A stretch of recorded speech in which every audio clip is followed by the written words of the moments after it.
Alors l'idée initiale du projet, c'était simplement parce que j'écoutais beaucoup de podcasts, j'étais membre de l'association libéraux.org qui édite Contrepoint et j'étais là dès les origines du projet. Donc voilà, j'avais envie de développer notre format audio parce que beaucoup d'autres le faisaient et moi j'aimais beaucoup avoir comme ça un complément de l'écrit. Et ça permettait de le consommer finalement dans d'autres conditions. Après aussi, j'avais une appétence particulière pour le matériel, l'enregistrement, j'aimais bien bidouiller ces logiciels, donc ça me plaisait d'essayer. Il faut dire aussi qu'en 2018, quand j'ai démarré le projet avant la première publication d'un épisode en 2019, il y avait très peu de contenu, même dans le milieu libéral, quasiment pas d'émissions de podcasts, qu'elles soient audio ou vidéo. Donc voilà, je trouvais que c'est quelque chose qui manquait, j'avais envie de le faire. Ce que j'apprécie aussi particulièrement dans le podcast vis-à-vis de la radio ou des médias plus traditionnels, c'est le fait qu'il n'y ait plus de monopole de la parole, hein. Moi, j'ai grandi dans les années 90 où il y avait encore monopole de la parole pour ceux qui étaient invités à la télé, à la radio, ou qui avaient le droit d'écrire dans les journaux. Donc voilà, le podcast avait ce côté à la fois libre dans le format, dans qui pouvait s'exprimer, et aussi décentralisé, c'est-à-dire du point de vue de l'hébergement. C'est pas comme YouTube où vous avez une plateforme qui centralise tout. Là vraiment, tout était et est encore relativement éclaté et concurrentiel. Donc voilà, c'est quelque chose qui me plaisait. Déjà, le fait d'avoir un invité, ça a limité les problèmes logistiques, hein. Il y a toujours des difficultés de coordination, des retards, des délais. Et puis du point de vue du montage aussi, forcément, avec plus de personnes, ça demande un travail d'animation qui est plus difficile. Les gens se coupent plus facilement la parole. Donc je me suis dit que j'allais, dans un premier temps, limiter les difficultés. Et finalement, j'aime bien ce format comme ça avec un invité. J'aimais bien aussi les formats longs, suffisamment long en tout cas pour qu'on ait le temps de développer des idées, et je me suis dit que c'est quelque chose qui plairait y compris aux invités, de pouvoir s'exprimer plus longuement que ce qu'on leur laisserait à la télé ou à la radio plus traditionnelle. Enfin, au départ, j'ai essayé de traiter plusieurs thèmes par invité. J'aimais bien avoir comme ça plusieurs thèmes par émission, aller assez librement, et puis bon, en fait je pense que ça manquait de lisibilité, si j'ose dire, pour l'auditeur, en tout cas de clarté. Et donc bon, j'ai rapidement compris que c'était préférable de traiter un thème par émission, quitte à réinviter éventuellement la personne pour traiter d'autres choses dans une émission future. Le processus de construction d'un épisode, c'est d'abord chercher l'idée de l'invité ou du thème, parce que je commence parfois par l'un, parfois par l'autre, donc ça, il n'y a pas vraiment de règle de ce côté-là. Donc choix de l'invité, le fait de le contacter, lorsque j'ai son accord, planifier une date, mais surtout un lieu, donc ça implique assez souvent de se déplacer, parce que je préfère largement faire les podcasts en réel qu'à distance, et je trouve qu'il y a une forme de convivialité. J'ai tendance à penser que ça s'entend quelque part au micro. Donc voilà, j'aime bien avoir une personne en face de moi, et même si exceptionnellement ça va m'arriver de faire des émissions à distance. Ensuite, il y a la préparation de l'émission. Alors généralement, ça va être de la lecture avant d'écrire les questions, donc soit une thèse, un livre, un roman quand il s'agit d'un romancier, simplement un travail de recherche sur Internet de la personne, écouter les autres interviews qu'il a fait pour essayer aussi de ne pas poser les mêmes questions qu'on lui a déjà posées 25 000 fois. Une fois que l'audio est enregistré et que l'épisode a eu lieu, il s'agit ensuite de faire un premier montage de l'épisode, d'appliquer des effets ensuite pour améliorer l'audio. Il faut ajouter générique, extrait d'introduction, introduction. Enfin, une fois que j'ai le fichier audio de l'épisode, c'est la partie, alors peut-être un peu laborieuse, voire un peu rébarbative, mais qui j'espère donne un intérêt ensuite pour le produit final, pour l'auditeur, qui consiste à inclure des sources, des liens complémentaires, hein, les fameux liens complémentaires avec lesquels je vous bassine en début et en fin d'émission. Voilà, en tout cas c'est un certain effort de me coordonner avec l'invité pour les obtenir et en faire vraiment une sélection pour pas non plus vous inonder de sources. Et puis il va y avoir la publication sur les plateformes, et là aussi c'est un processus un peu plus fastidieux qu'on pourrait imaginer. Il faut aussi générer la petite vignette qui va servir d'illustration à l'épisode, décliner l'épisode une fois qu'il est publié sur notre hébergeur principal qui ensuite le diffuse aux plateformes. Il s'agit de le décliner sous forme d'article pour Contrepoint, de le relayer sur les réseaux sociaux.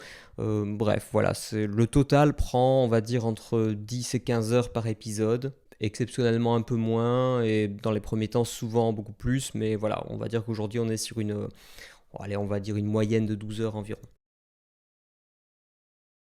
Alors, au niveau des invités, c'est difficile évidemment d'attribuer une palme du meilleur épisode, mais j'ai particulièrement apprécié mes entretiens avec Stéphane Courtois, l'historien, et je sais que les auditeurs aussi, parce que je pense qu'il doit détenir le record, à mon avis, du nombre d'écoutes. Et puis, pour diverses raisons liées à la personne ou au fond de l'épisode, j'ai aussi en tête les épisodes que j'ai fait avec Nathalie Janson, avec Pierre Dussol, avec Thierry Lenz, ou encore avec mon père aussi, pour des raisons évidentes. Ce qui m'inspire le plus de fierté, je pense, dans ce podcast, c'est vraiment le taux de rétention, c'est-à-dire le nombre d'auditeurs qui sont toujours là aux trois quarts de l'épisode et qui est un taux qui me semble extrêmement élevé, c'est-à-dire qu'en général, aux deux tiers ou aux trois quarts de l'épisode, bah, je vais justement avoir régulièrement les deux tiers, voire plus de mon audience, alors que j'aurais imaginé que les gens allaient beaucoup zapper, écouter quelques minutes et bon, passer à autre chose. Alors évidemment, ça arrive, mais généralement, une fois que les premiers sont partis, bah, les autres restent jusqu'à la fin.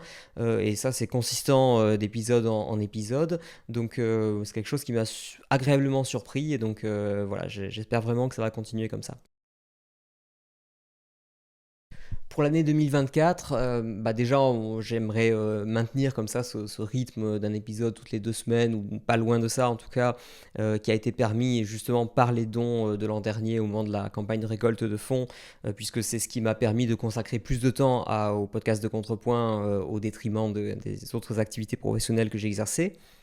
Donc dans un premier temps, pérenniser ce format. Il y a deux invités aussi que je me suis fixé comme petit objectif personnel d'avoir, qui serait David Lisnard pour la personnalité politique, qui est quelqu'un forcément très attendu chez les libéraux, et Gaspard Proust pour le monde culturel. Je sais pas, ça serait cool de rencontrer Gaspard Proust et de pouvoir lui poser toutes mes questions, et peut-être les vôtres d'ailleurs. Donc voilà, j'espère que c'est quelque chose que j'arriverai à faire. Après, j'ai d'autres idées de format aussi, mais bon, on n'a pas encore, j'ai pas encore forcément suffisamment mûri le projet, et puis je pense qu'on n'a pas encore les moyens de vraiment les mettre en œuvre, mais en tout cas, j'ai quelques idées de format, peut-être plus liées aux idées et textes fondamentaux de la philosophie libérale.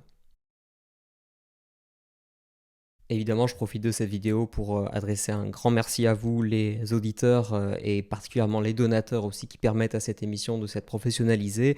Et j'espère de continuer pendant encore longtemps. Et n'hésitez pas à m'écrire pour me suggérer des invités, des questions. Et j'essaierai peut-être à l'avenir aussi de vous annoncer des invités plus en avance pour que vous puissiez leur adresser des questions. Donc pour ça, suivez-moi sur Twitter, sur LinkedIn. En général, c'est là où je vais poster les choses qui concernent Contrepoint. Et comme ça, on pourra échanger sur les questions, les invités, les formats, etc. Ici, nous avons donc la petite valise qui contient les éléments type micro, câble, etc. Voilà, enregistreur assez simple, avec deux entrées XLR, un micro d'ambiance. Voilà ensuite avec quoi je capture le son. C'est un Shure SM58 pour ceux qui aiment un peu les détails techniques. Micro dynamique, tout ce qu'il y a de plus traditionnel, classique, mais testé, éprouvé par des générations de musiciens et d'audiophiles. Et enfin, un joli petit pied de micro qui a le bon goût d'être extrêmement léger, puisque je transporte tout généralement dans le métro parisien ou ailleurs, mais en tout cas souvent à pied. Alors ici vous voyez le travail de préparation du dernier épisode sur lequel je travaille au moment où j'enregistre cette vidéo. Et effectivement, alors il y a des fois c'est plus ou moins long. Ici c'est assez long puisqu'il s'agit d'une trilogie de romans que j'ai dû lire. Ils sont pas dans le bon ordre ici. Et bon, assez souvent ça va être une thèse universitaire ou des articles. Enfin, il y a toujours en tout cas quelques devoirs à faire en général pour préparer correctement mon entretien avec l'invité. Comme vous pouvez le voir, il y a parfois quelqu'un qui m'accompagne pour faire le montage. C'est pas toujours évident de travailler avec elle, mais bon, on fait avec. Voilà, ici vous avez un projet alors, qui apparaît déjà monté, mais vous voyez les différentes pistes correspondant alors, à la piste de mon invité, à la piste de ma propre voix, puisqu'on a deux micros au moment où j'enregistre. Je vous montrerai ensuite les effets que je mets dessus. Une piste correspondant à l'enregistrement de l'intro et de la conclusion que je fais toujours après l'épisode. J'ajoute également le générique que vous connaissez et éventuellement un petit extrait en début d'épisode avant même l'introduction, histoire d'accrocher un peu l'auditeur que vous êtes. Et tout en bas, vous avez la piste, simplement qui est la piste vidéo. Bon, en réalité, c'est juste une vignette de l'épisode que je laisse fixe, mais ça permet de mettre l'audio tout de même sur YouTube. Voilà donc ce que ça donne quand on écoute. J'ai compris Ouais. un nouveau truc. Et après, on va voir son Vous copain. voyez, Eh, les Didier, volumes Didier, regarde. s'affichent ici. Richard est quelqu'un de fascinant, d'abord par son parcours, c'est quelqu'un qui a fait beaucoup de choses, qui est très curieux. Alors, si vous pensiez que je faisais mes introductions d'une seule prise, vous vous trompez lourdement, vous voyez que c'est découpé, et généralement je fais énormément de prises avant de faire des phrases pas trop longues et correctement dites pour l'auditeur. Ici en ligne rouge, vous voyez ce que j'utilise pour marquer les différents chapitres de l'épisode qui permettent notamment, lorsqu'on les réécoute par exemple, d'aller directement à l'endroit qui nous intéresse s'il y a vraiment une question particulière qu'on veut écouter et pas les autres. Alors, je vous montre un rapide coup d'œil aux effets que j'utilise pour l'enregistrement. Voilà essentiellement à quoi ressemblent mes effets. Voilà, je vous mets la fenêtre ici. Le premier qui est un effet qui permet de supprimer les bruits de fond du micro et donc d'avoir simplement quelque chose de plus propre sans avoir un souffle ou un bourdonnement en permanence. Ici, j'ai un déesseur qui enlève les S qui sont très désagréables aux oreilles, en tout cas qui les atténue. Même chose pour les plosives ici, donc quand on dit post-production, par exemple, ça fait des plosives désagréables qu'on ne peut pas toujours contrôler au moment de l'enregistrement, donc c'est utile de pouvoir le faire après. Ici, vous avez un plugin qui enlève les cliquetis de bouche assez désagréables parfois, on épargne ça à l'auditeur.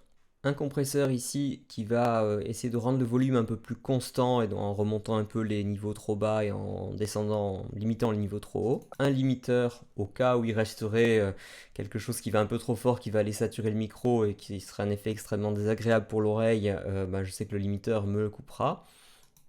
Et ici, l'outil avec lequel je surveille les volumes sonores. Richard est quelqu'un de fascinant, d'abord par son parcours, c'est quelqu'un qui a fait beaucoup de choses, qui est très curieux. Voilà. Et enfin, au cas exceptionnel où j'aurais besoin d'ajouter un petit peu de reverb, c'est-à-dire de réverbération pour rendre un son qui serait trop sec plus naturel, je peux toujours utiliser ça. C'est très rare que je l'utilise parce qu'en général j'ai plutôt le problème inverse, c'est-à-dire des pièces qui résonnent trop et je suis plutôt obligé de lutter pour en enlever. Ici, vous avez le mixeur qui, pour moi, me permet essentiellement de vérifier que les niveaux sont suffisamment équilibrés entre l'extrait, l'introduction, le générique et la partie dialogue elle-même. Et enfin, il nous reste la partie masterisation qui consiste simplement à faire un dernier petit lissage audio. Mais ça, bon, évidemment, c'est à force de soigner ces petits détails qu'on obtient un résultat qui est le plus agréable possible à écouter pour vous. Ici, vous avez une idée, bon, avec un autre épisode, mais à quoi ressemble le fichier que j'utilise pour faire la description. Alors, sachez que la description, je sais qu'il n'y a pas grand monde qui doit la regarder, mais enfin, c'est vraiment une des parties qui me prend le plus de temps parce que je considère que c'est important de donner aux auditeurs la possibilité de se renseigner plus avant par rapport au sujet qu'on développe, parce que forcément, dans un format podcast, on reste assez en surface et bon, voilà, comme rien ne remplace la lecture, c'est toujours utile. Et enfin, ici, vous voyez, c'est le dossier dans lequel je vais garder par exemple ces petits visuels que je crée. Alors bon, c'est pas extrêmement long en soi, mais bon, ça implique surtout d'aller trouver ou demander une photo de l'invité et puis de l'intégrer, changer le numéro de l'épisode, le nom, etc., etc.